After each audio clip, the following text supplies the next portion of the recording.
নমস্কার, আমি ডক্টর বোধিসত্ত্ব খান চলে এসেছি সহজ শেয়ার বাজারের আরেকটি নতুন এপিসোড নিয়ে। প্রিয় বন্ধুরা, আশা করি সবাই ভালো আছেন এবং সুস্থ আছেন।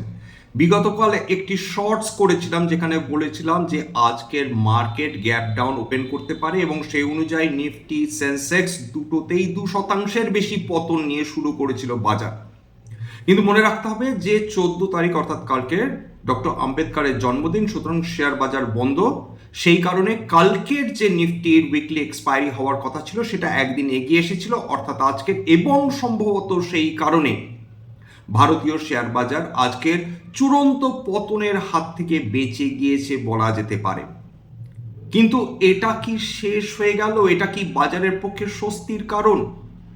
একের পর এক যা খবর আসছে তারপর বোঝা যাচ্ছে যে ভারতীয় শেয়ার বাজারের পক্ষে বেশি দিন স্বস্তি নিয়ে চলাটাই এখন মুশকিল হয়ে যাচ্ছে। কেন?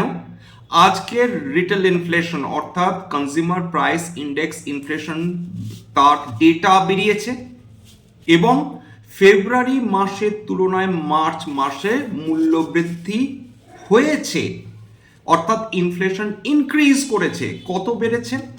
রিটেল ইনফ্লেশন সেটা 3.4%তে এসে পৌঁছেছে। সিপিআই ইনফ্লেশন মার্চ মাস 2026-এ, যেটা ফেব্রুয়ারি মাসে ছিল 3.2%। অ্যাপারেন্টলি দারুণ বৃদ্ধি হয়নি।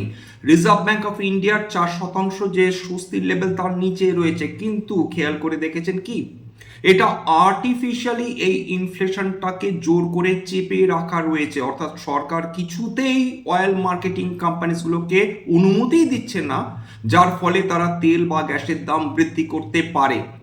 এবং তার ফলস্বরূপ যেটা ঘটে চলেছে, প্রত্যেক লিটার পেট্রোলে এই অয়েল মার্কেটিং কোম্পানিগুলো 21 টাকা করে ক্ষতির মুখোমুখি হচ্ছে মাত্র 1 লিটার, এবং ডিজেলে প্রত্যেক লিটারে তারা 28 টাকা করে তারা ক্ষতির মুখোমুখি হচ্ছে।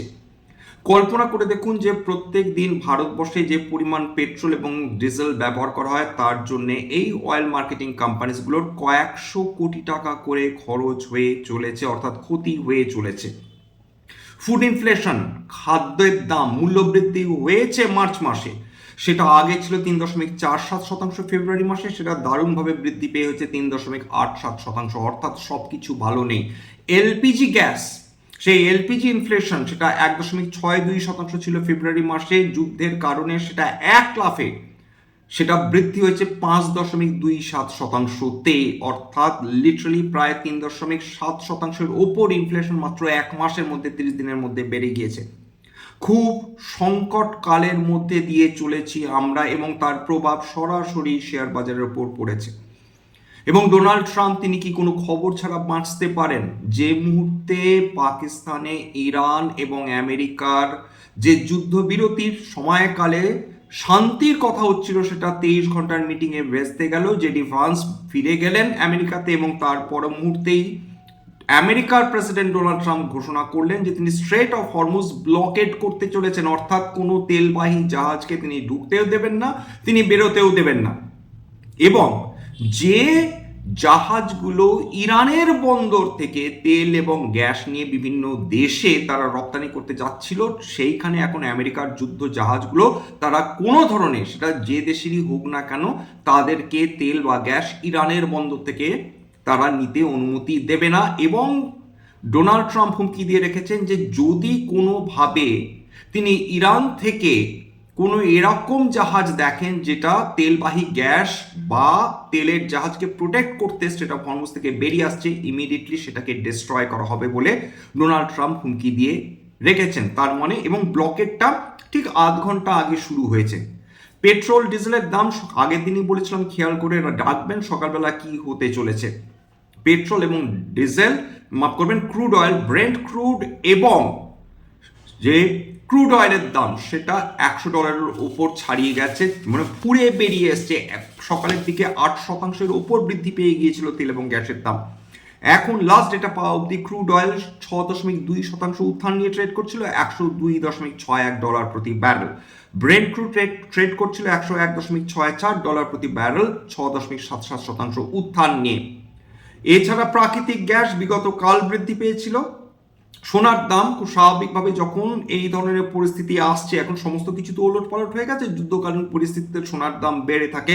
বিগত এক মাসের যুদ্ধে সোনার দাম ক্রমাগত কমে চলেছে, আজকেরও তার ব্যতিক্রম হয়নি। লাস্ট ডেটা পাওয়া অবধি প্রায় 1% পতন নিয়ে ট্রেড করছিল।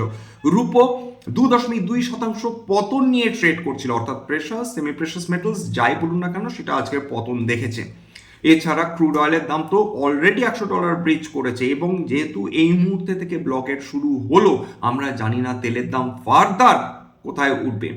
ডোনাল্ড ট্রাম্প এক নায়কতন্ত্র চালাচ্ছেন এই মুহূর্তে।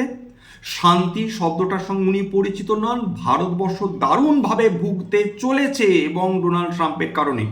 অন্যদিকে একটু হলেও স্বস্তির খবর যে ইরান ভারতবর্ষকে ধন্যবাদ দিয়েছে এবং ধন্যবাদ দিয়ে জানিয়েছে ভারতবর্ষ এই যুদ্ধকালীন পরিস্থিতিতে তাদের জন্য যা করেছে তার জন্য তারা কৃতজ্ঞ।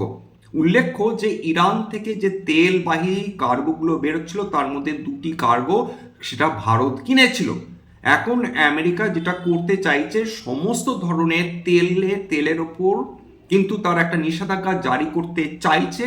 একদিকে তো স্ট্রেট অফ হরমুজ দিয়ে কোনো ধরনের তেল বেরোচ্ছে না বা গ্যাস বেরোচ্ছে না, তার ফলে তেলের দাম হু করে বৃদ্ধি পাচ্ছে।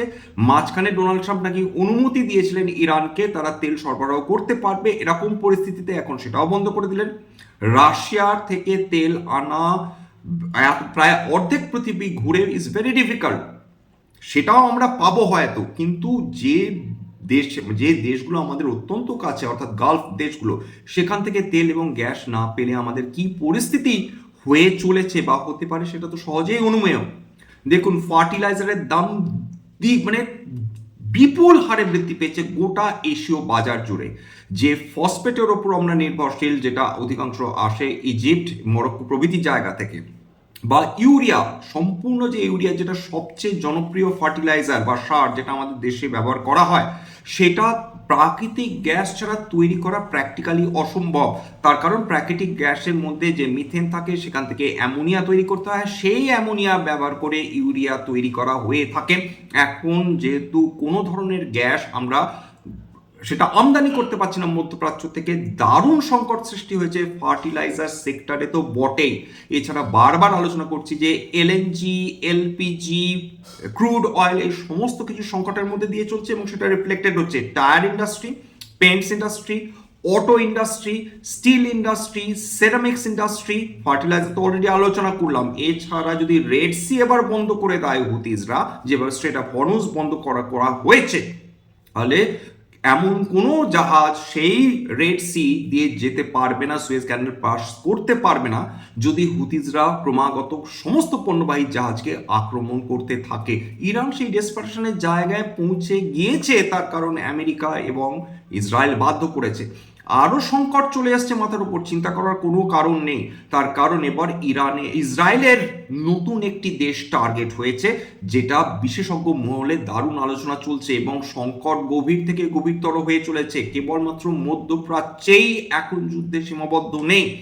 ইসরায়েল হুমকি দিয়ে রেখেছে টার্কিকে, টার্কি প্রত্যুত্তরে হুমকি দিচ্ছে ইসরায়েলকে, এবং একের পর এক যেভাবে লেবানন, সিরিয়া এবং বিভিন্ন মধ্যপ্রাচ্য, তার সঙ্গে ইরানও রয়েছে, যুদ্ধ ছড়িয়ে পড়েছে।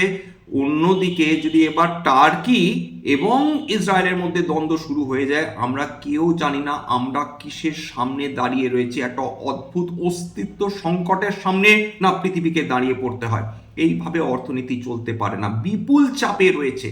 সেটা খাদ্য, আমরা যেটা নিয়ে আলোচনাই করছি না সেটা হচ্ছে খাদ্য সংকট, যেটা নিয়ে সবচেয়ে বড় চিন্তা। ফার্টিলাইজারের দাম এইভাবে বৃদ্ধি পেতে শুরু করলে, যদি আমরা এলপিজি বা এলএনজি না পাই, তো তাহলে কি সাংঘাতিক অবস্থা হতে পারে সেটা আমাদের কল্পনাতেও নেই।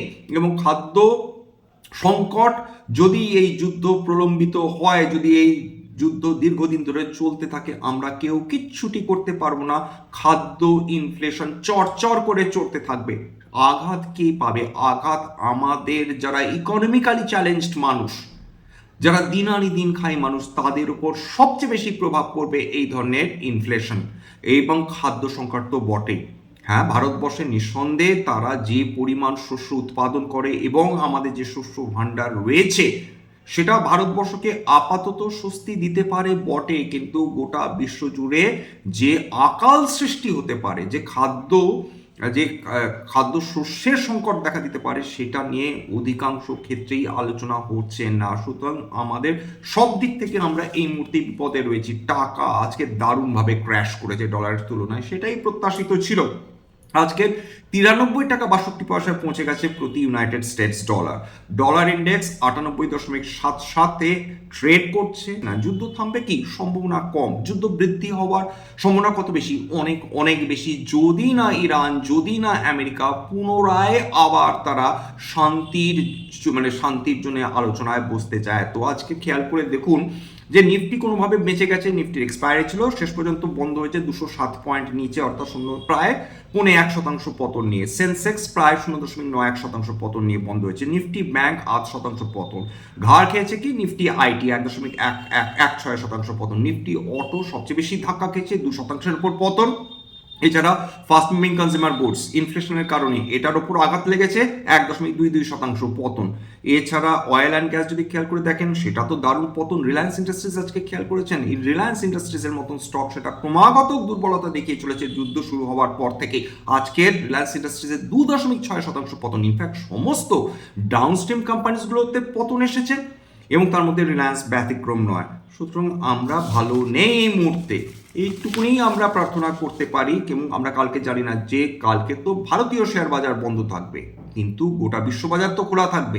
সেই যদি গোটা বিশ্ববাজার খোলা থাকে, কালকে যদি তেলের দাম দারুণভাবে উঠতে থাকে, যদি কমোডিটির দাম ক্রমাগত অন্যান্য কমোডিটি মেটালসের দাম কমতে থাকে, এবং যদি বিশ্ব জুড়ে শেয়ার মার্কেটগুলো নেগেটিভলি রিয়্যাক্ট করে এই ব্লকেটের ফলে, তাহলে তার যে জেট সেটা আমরা টের পাবো কেবলমাত্র বুধবারে গিয়ে। সতর্ক আমাদের থাকতে হবে। বারবার বলছি, এটা এমন একটা মার্কেট যেখানে যা খুশি তাই হতে পারে। এইখানে সাইড লাইন্সে বসে এখন অপেক্ষা করা ছাড়া কি আমাদের কোনো উপায় আছে? এটা হচ্ছে সবচেয়ে বড় প্রশ্ন। না এটা ভালো ট্রেডারদের মার্কেট, না এটা বিনিয়োগকারীদের মার্কেট। মানে এখনো স্টকসগুলো কি এমন পজিশনে পৌঁছাচ্ছে যেখানে সেটা অত্যন্ত লিউক্রেটিভ পায়? উত্তর হচ্ছে সেটা ডেফিনেটলি না। কারণ রাশিয়া ইউক্রেন যুদ্ধের পরবর্তীকালে আমরা যেভাবে মিড ক্যাপ এবং স্মল ক্যাপগুলোকে পতনমুখী দেখেছিলাম, সেটা কি সেইভাবে পতন দেখেছে মিড ক্যাপ স্মল ক্যাপ? উত্তর হচ্ছে সেগুলো দেখেনি। বরঞ্চ বলা যেতে পারে লার্জ ক্যাপগুলো অনেক বেশি কারেকশন দেখেছে। স্ট্যান্ডার্ড ডিসক্লোজার যে কোম্পানিজগুলো নিয়ে আলোচনা করলাম, হতে পারে তার মধ্যে কয়েকটা কোম্পানিতে আমার বা আমার পরিবারের বিনিয়োগ থাকলেও থাকতে পারে। ভবিষ্যতে যদি নতুন করে কিনি বা বিনিয়োগ করি, আগাম বিজ্ঞপ্তিতে কিনতে বা বিক্রি করতে পারবো না। স্ট্যান্ডার্ড ডিসক্লেমার, এটা কেবলমাত্র একটা এডুকেশনাল চ্যানেল। বাঙালি বিনিয়োগকারীদের ইনভেস্ট অ্যাওয়ারনেস বৃদ্ধির জন্য এখানে কোনো ধরনের কোনো শেয়ারে buy sell recommendation, suggestion, advice এমনকি ইনফ্লুয়েন্স করার প্রচেষ্টা নেই। আমার কথা শুনে যদি কোনো শেয়ারে বা কোনো অ্যাসেটে বাইসেল সিদ্ধান্ত নেন, ক্ষতির মুখোমুখি হতে পারেন। সুতরাং সবসময় একজন সেবি রেজিস্টার্ড ইনভেস্টমেন্ট অ্যাডভাইসারের পরামর্শ নেওয়ার চেষ্টা করুন বা নিজে ডিউ ডিলিজেন্স করুন, সেক্ষেত্রে আপনারা উপকৃত হলেও হতে পারেন। সবশেষে যেটা বলি, যদি এই ধরনের এপিসোড আপনাদের ভালো লাগে, প্লিজ একটা লাইক দেবেন, প্লিজ সাবস্ক্রাইব করবেন, এবং যদি সত্যি মনে হয় আমার বাঙালি ভাই বোনদের জীবনে একটুখানি ভ্যালু অ্যাড করতে পেরেছি, প্লিজ নিজের গ্রুপে শেয়ার করে দেওয়ার চেষ্টা করবেন। আজকের জন্য নমস্কার।